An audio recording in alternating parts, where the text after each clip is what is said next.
নমস্কার বন্ধুরা, সঞ্চিতা সংসারে আপনাদের স্বাগত। আশা করছি আপনারা সবাই ভালো আছেন, আমিও ভালো আছি। আজ আমি বানাবো ফুলকপি আলু দিয়ে ট্যাংরা মাছ। তো পুরো ভিডিওটা স্কিপ না করে দেখবেন, আশা করছি আপনাদের ভালো লাগবে। এবার আমি আলু আর ফুলকপিগুলো কেটে নেব।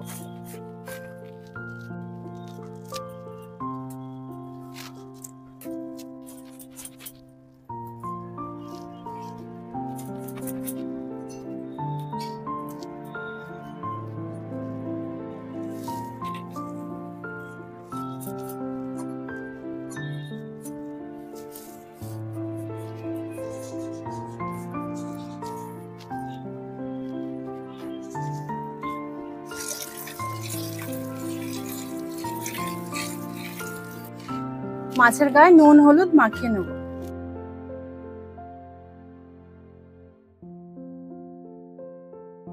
ভালো করে নুন হলুদটা মাছের গায়ে মাখিয়ে নিই।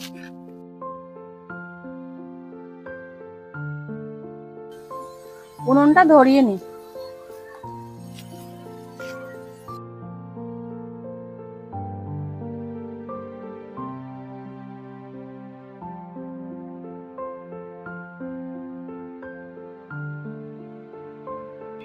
আমার কড়াই গরম হয়ে গেছে, এবার আমি কড়াইতে দিয়ে দেবো সর্ষের তেল।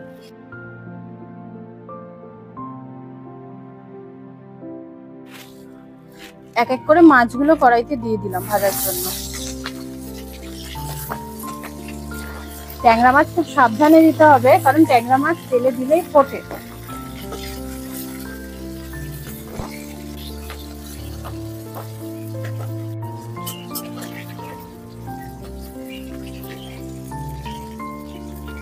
মাছ ভাজা হয়ে গেছে, এবার মাছগুলো আমি তুলে নিই।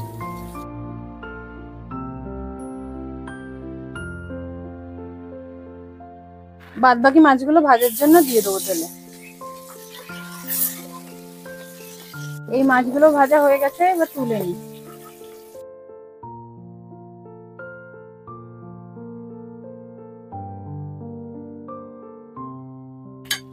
ওই তেলের মধ্যে ফুলকপি আর আলুগুলোকে এক এক করে ভেজে নেব।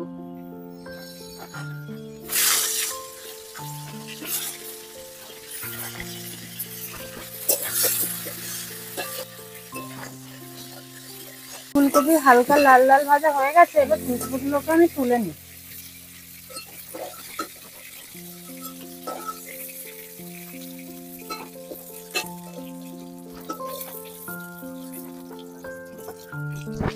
এবার আলুগুলোকে ভেজে নেব।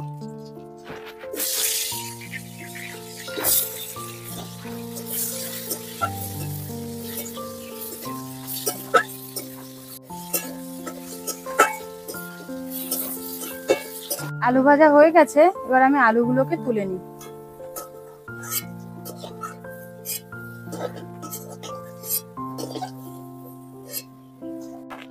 এবার কড়াইতে দিয়ে দেবো শুকনো লঙ্কা, গোটা জিরে আর একটা তেজপাতা।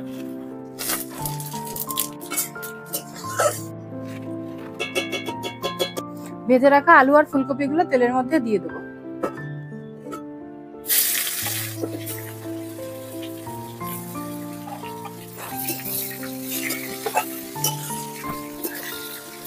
দিয়ে দেবো কুচিয়ে রাখা টমেটো।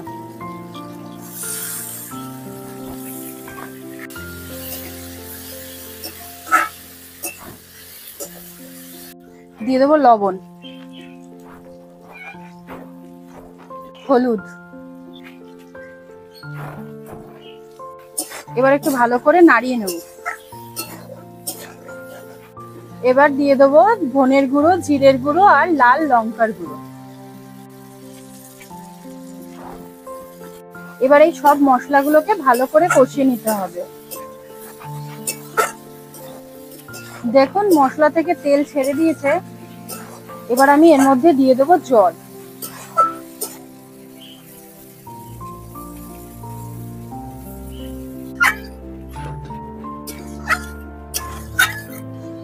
একটু ঢেকে দিই যাতে আলু আর ফুলকপিটা সেদ্ধ হয়ে যায়। দেখুন ফুটে উঠেছে।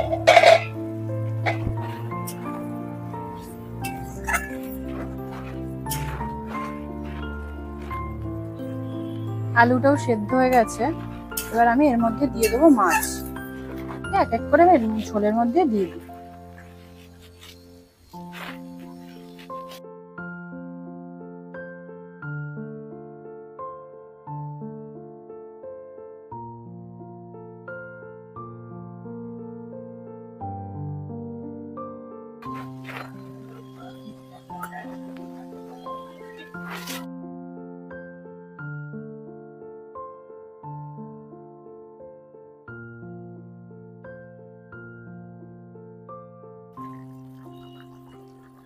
মাছের ঝোল হয়ে গেছে, এবার নামানোর আগে উপর থেকে একটু কোচানো ধনেপাতা দিয়ে দেবো।